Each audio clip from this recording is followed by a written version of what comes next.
foi a intervenção do Sr. Keane Livingstone, falou sobre o tema como o turismo de Londres afeta a economia do Reino Unido e, naturalmente, deixou aqui alguns conselhos às autoridades angolanas sobre a necessidade de maiores investimentos no setor do turismo.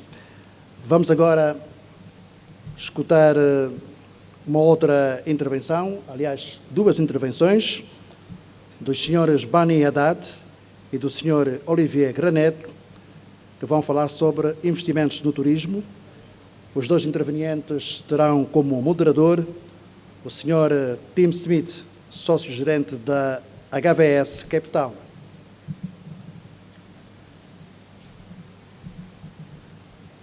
Thank you, sir. Ladies and gentlemen, good afternoon. First off, congratulations. It's been an extraordinary long day. Very informative, very interesting, but a long day still the same.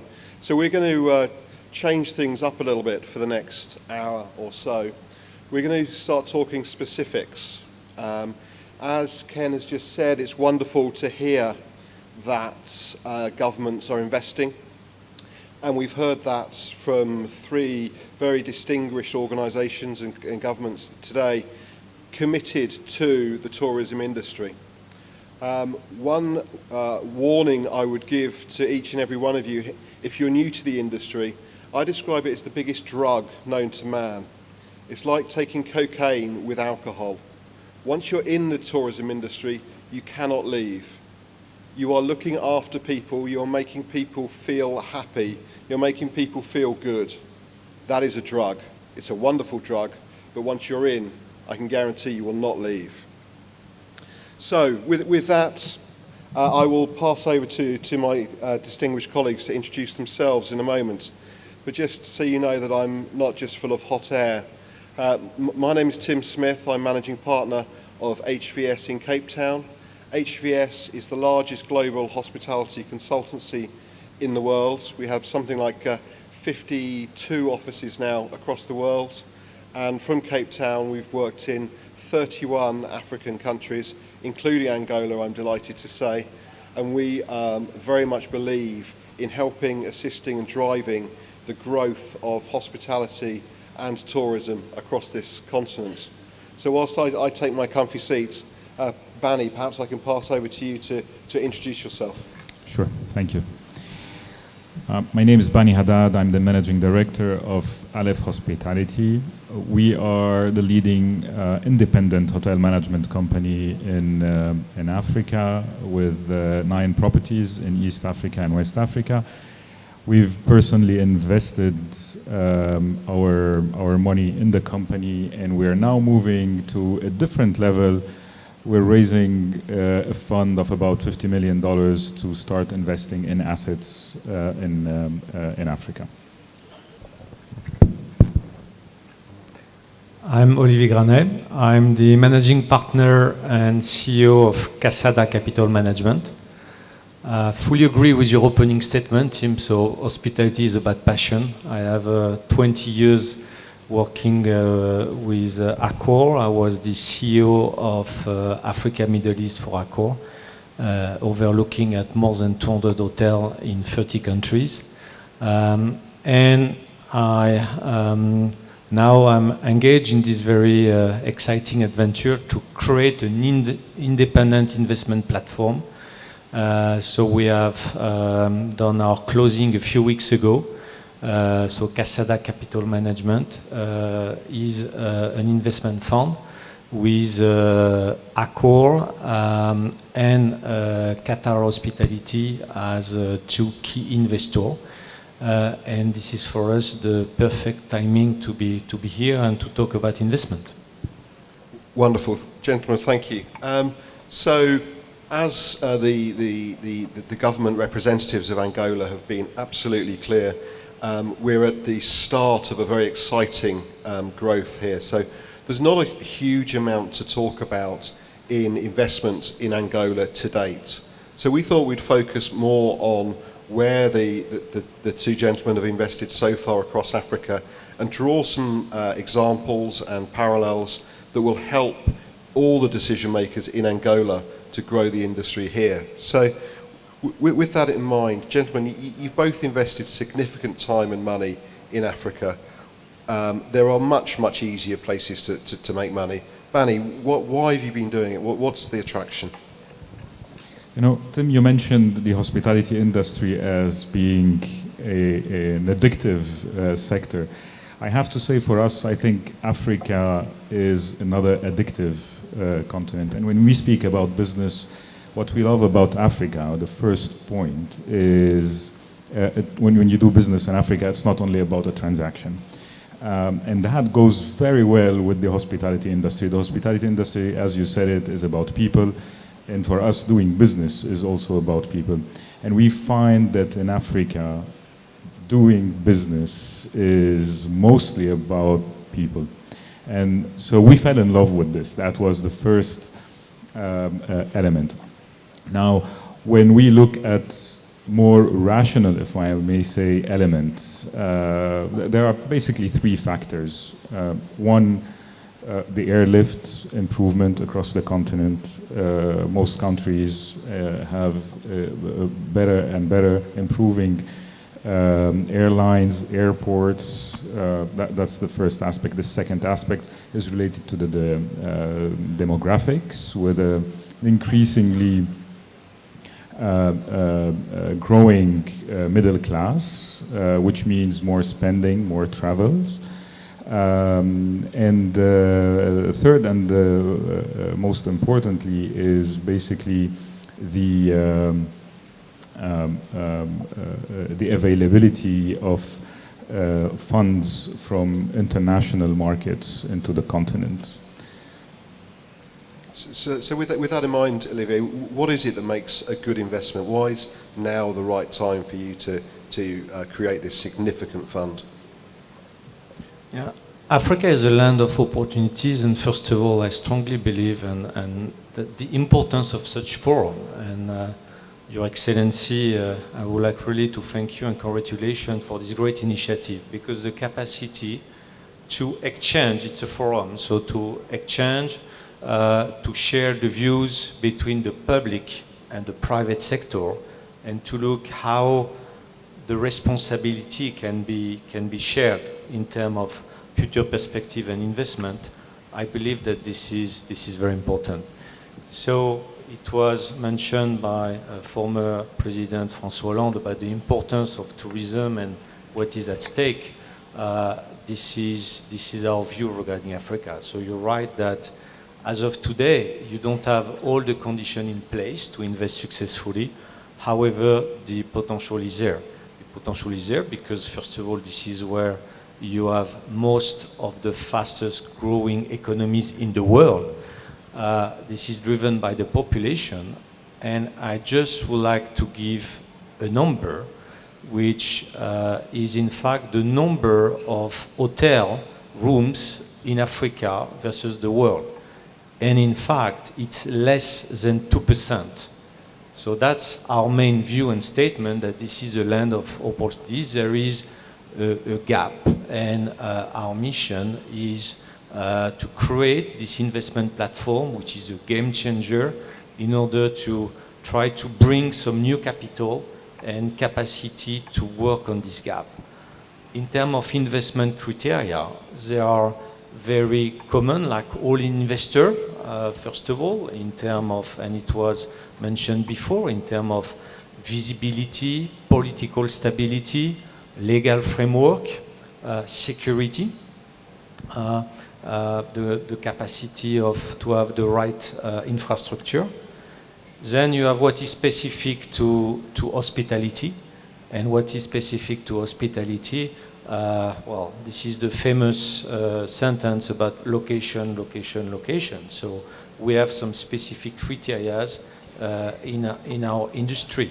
Now, if we talk about investment in Africa, we have two key parameters that are driving the criteria and investment, and that's two main challenges that make the difference. One is the access to the financing at good condition, and that's what is missing in most of the project, most of the countries. And And the other one is the capacity to monitor and keep under control your construction cost and your timing, which also, for different reasons, is quite challenging.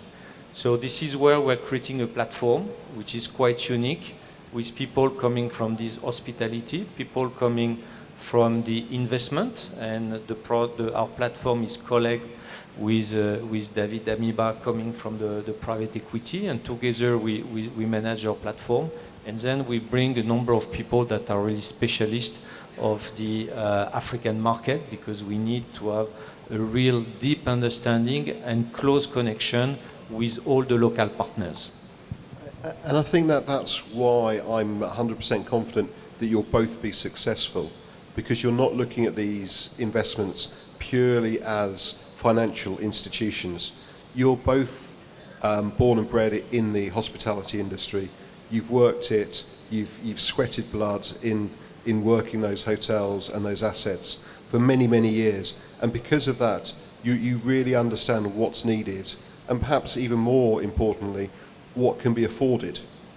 Because often people get the two confused and ask the bank for the most they can and don't actually look at what they can afford. Bani, in your historic knowledge, what's been the ideal investment in terms of size, length of investment, risk profile? What's really worked or not? I'm not sure there's one answer that fits all for this question. You know, it all depends on the country. It depends on the city. It depends sometimes from one street to another, right? But the criteria are always the same, you know, and what we look at, you know, the size of the land, the price of the land, who's building, how long is it going to take, and then we project the revenues. You know, is there enough demand for that can support this investment? You know, so we're not, as investors, future investors, we're not going to look at ego projects. So for us doing a 5-star just for the sake of doing a 5-star hotel, we're not going to do it. However, doing a 3-star hotel and a secondary location where there's demand for either leisure tourists or corporate business, then we will do it, because the yields will be much higher.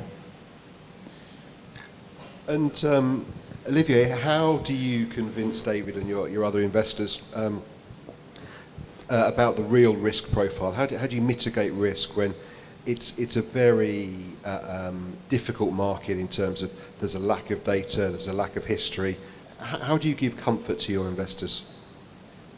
Our ambition is to invest $1 billion on Pan-African continent. So, in fact, the first answer to the risk mitigation is the capacity to invest in a number of different countries and in a number of different segments. This is to create the team with different expertise, and then it's about people.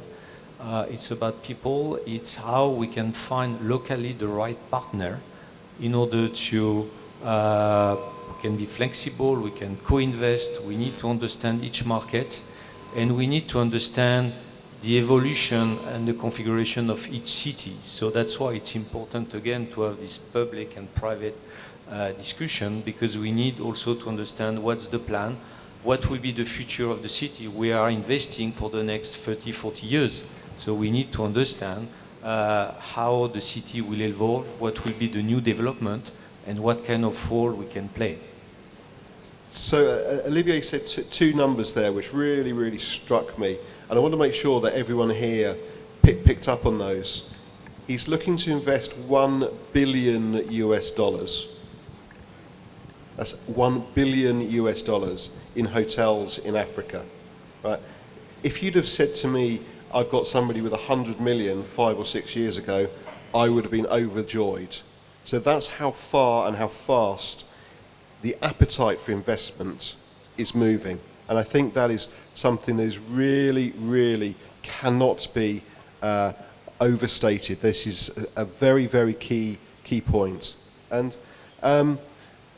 building on that, but Bani, let's get a bit specific for a moment.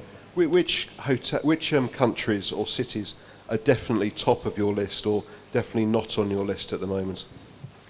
I think the countries which are not on our list are probably the countries which are sanctioned by either the US or Europe. Let's put it this way. The other countries which wouldn't be on our list where there is high uncertainty in terms of political stability. Other than that, we've made last year and a half ago a bold move, and we were the first company to introduce an international hotel brand into Monrovia. And 2 years ago, if you would have asked the question for the international hotel brands, would you go to Monrovia? It's like, no, who would go to Monrovia? But so we are looking at Africa from a completely different angle. For us, it's not about always going and having an anchor in the capital city. For us, we understand that Africa is not only about capital cities. There are so many, or big, large cities. We understand that smaller cities have needs. Secondary cities have needs as well. So we're very active currently in East Africa, whether it's Kenya, we're bringing the first international brand to Mombasa, to Kisumu. We're already in Ethiopia as well. Mozambique, as I mentioned, Monrovia. So we don't say no for any country or any location other than the first couple of criteria I mentioned. Africa has cities with tremendous and untapped potential, and the advantage of bringing a professionally built and managed hotel to these locations will not only give the confidence for the tourist who's coming, but you're basically offering the world, additional visibility on a worldwide basis, and that will help boost. This is how we help boost the economy and the tourism locally. And Olivier, is your criteria slightly different? Do you go for the big cities first, or are you equally excited about the mid-market properties in the secondary locations? No, we strongly believe that, again, there is a lot of untapped market segment, as I mentioned, the 2% of the hotel supply. And if you look at it, in fact, you realize that there is a very low portion of international brand. Average worldwide is around 30%. Africa is 10%. So there is a low portion of international brand. And there is also, which is not a surprise, the first hotel in the cities are often on the 5-star segment. So we believe that there will be, on the coming years, a significant increase of travelers in Africa from one city to another. So our target is sub-Saharan Africa, key cities, prime location in key cities, and we would like to bring additional rooms, good quality, international brand, sometime with a lifestyle component which correspond to this young population and the expectation of the population. There is an expectation for international brand, and there is also an expectation for affordable, good ratio value for money, and to find some good quality product that are affordable. So we will look mainly at economy, mid-scale segment, service apartment also to bring this new offer to the market. And we can do all segments, so we can do also some 5-star hotel with conference facility and what is needed for all business traveler if there is a need in certain market. So reading between the lines, Bani, you started this conversation and Olivier's moved it on. You're both looking at markets and local, domestic, regional travellers as perhaps the long-term future. You're looking at 30, 40-year investments, and you're moving away from the fact that you need big spenders from the Middle East, Europe, the US to support the African hospitality industry. Am I reading that correctly?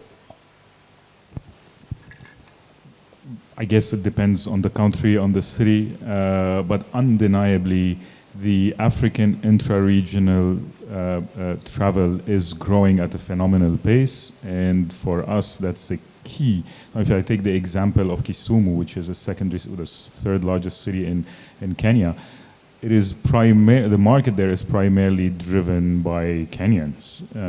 So, you know, depending on the city, depending on the location, the mix between domestic, regional, or international is slightly different, but all across Africa, there is clearly an untapped potential with the domestic and regional potential. Just to complete, when I was CEO for Accor Africa Middle East, 60% of the guests in Accor were in fact based in Africa, 60%. And what we strongly believe is that this number will significantly increase on the coming years. So yes, there is this huge potential. There is also all this discussion around the airlines, the connectivity, and the capacity to bring more travelers. In our plan, we have a strong bet based on the fact that today, most of the travelers are coming for a business trip, and which explains that the occupancy rate is today still low and lower in Africa compared to a number of other markets. So the bet is that in the coming years, you will have more visitors for leisure as well, to bring some occupancy during the weekend. And that will have a significant impact on the performance, on the return on investment, and on the attractivity of the city. So it's also, sorry if I may, sometimes, you know, the motto of build it and they will come. I think it should be applied sometimes in certain countries in Africa, and to provide the local population with a destination where within a couple of hours drive or an hour flight, they could go and spend the weekend with the family. There's a tremendous market for that. A couple of countries are already doing it. And we believe in this segment as well. I share your view, but I think where we are falling down still is some of the brands give a product that some of the first-time African leisure travellers are not comfortable with, whether that's the menu or whether it's the setup or something. And so when you're creating a new market for a new customer, you need to listen and talk to them and make sure that you make them, your guest, feel comfortable. Bani, you mentioned Monrovia. Tell me, how easy is it to raise funds or even interest from investors for these very new and emerging African markets? You know, I think we were talking about this earlier, Tim, and first time we spoke about raising money for Africa was 4 years ago, and it was extremely difficult. We are currently in the process of raising the 50 million, and I can tell you the interest is overwhelming. It's to the extent that people are telling us it's way too little, we're not interested. That's the current problem we have.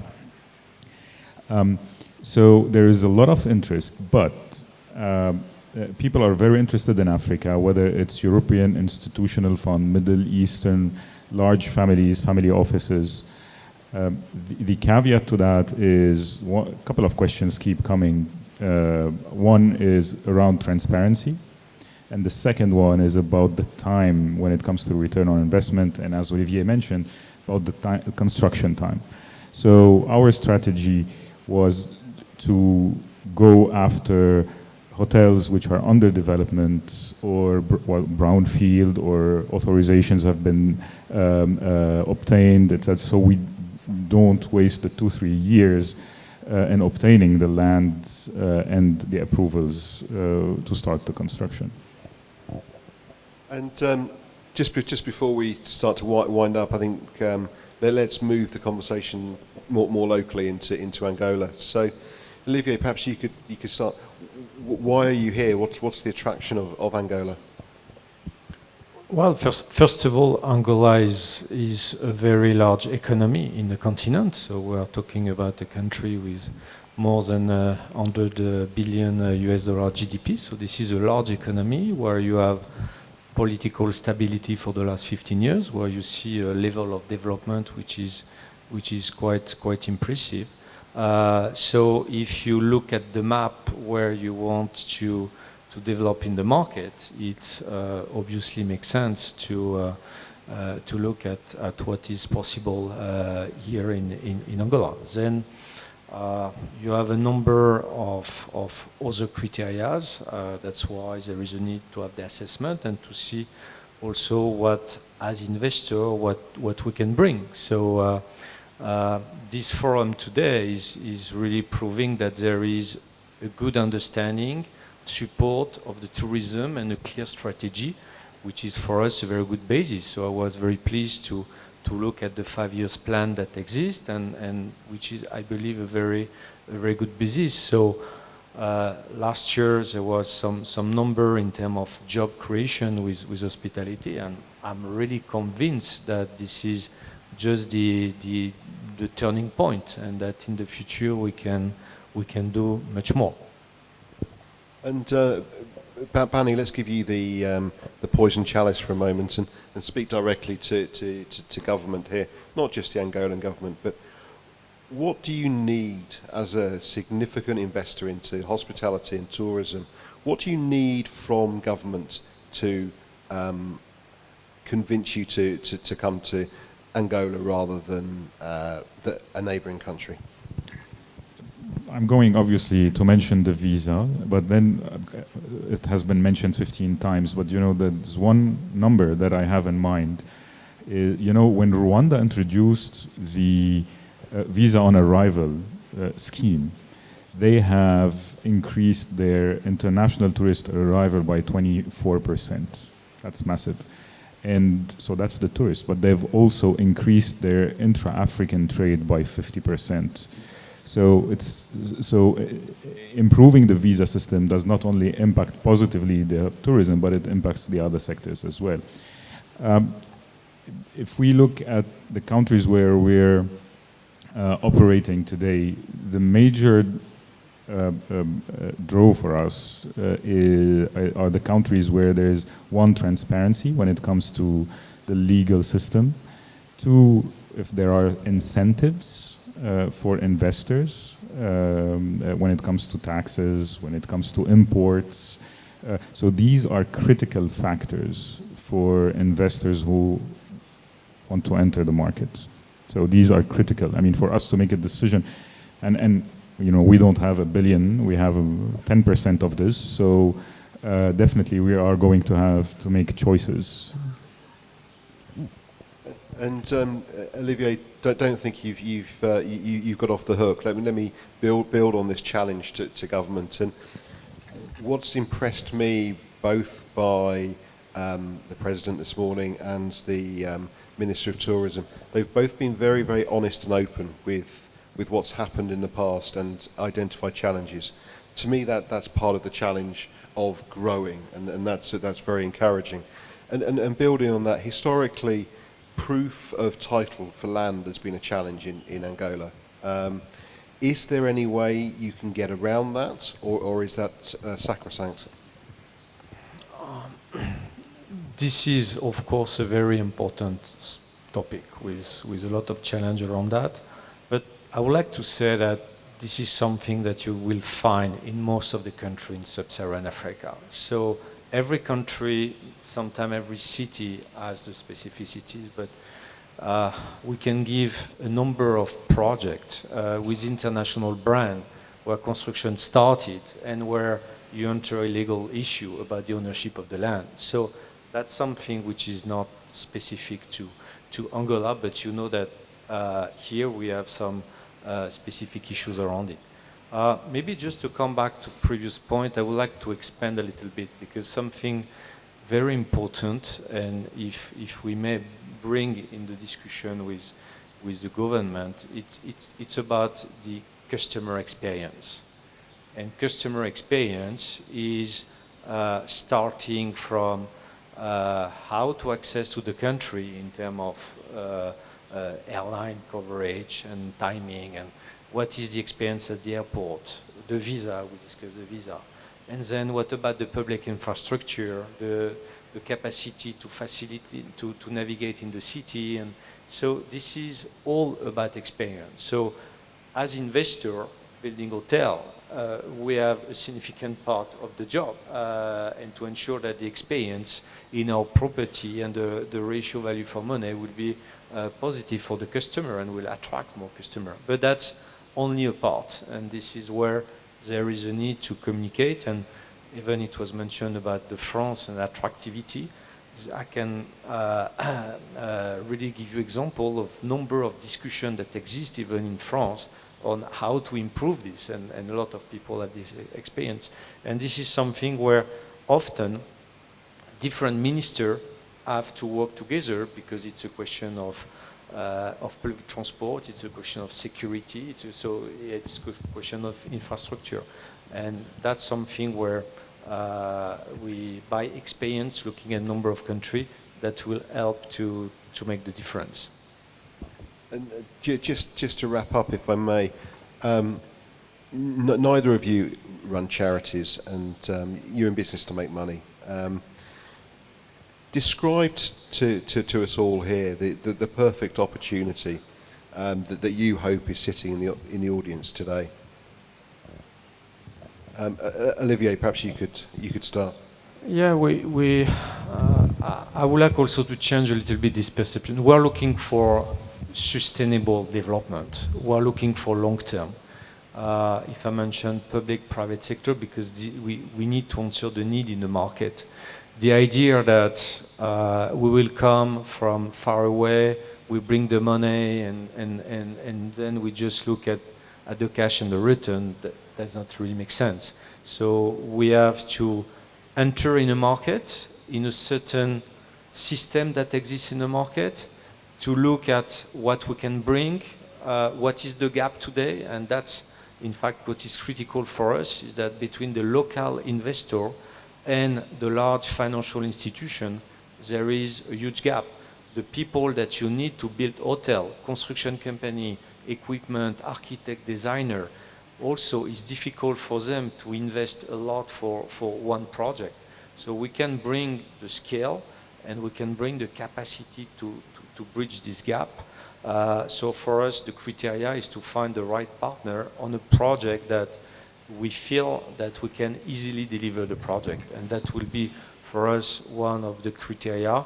We look also at, for the country, the ease of doing business and how, as investor, it's easy to invest in the country, how is it transparent, and how the project can be delivered in a tight calendar. And Bani, final words. Sure. So I think for us, two perfect profiles for today, if they were in the room. First one is a local developer who has already started building his hotel, and where we can come in and join. That's one. But now we don't have all the money in the world, so we have another option, which could also be a perfect fit for existing hotels, which we call unbranded, so they are locally managed. And we can work with these hotels to, one, improve their management by providing the management ourselves, two, bringing an international brand. If the property requires some upgrading, we have sources, if it's not through us, but through third parties, we have sources to upgrade the facilities to make the hotels compliant with international brands. So these are the two. And for the second, basically it's an investor or a local owner who has the will, the intention, and the vision to bring his hotel to a completely different level. So, ladies and gentlemen, that brings us to the end of our time. I would just like to summarise what I've learned from Olivier and Bani. And it's what Ken Livingstone finished with, saying that investment's crucial. We have got investors here who have demonstrated their knowledge and understanding of the sector, and therefore they are prepared to invest for 30 to 40 years. That's a huge vote of confidence in a sector and an economy and a country. So with that, I think we are in very good hands, gentlemen. And please join me in thanking them for their time. Thank you.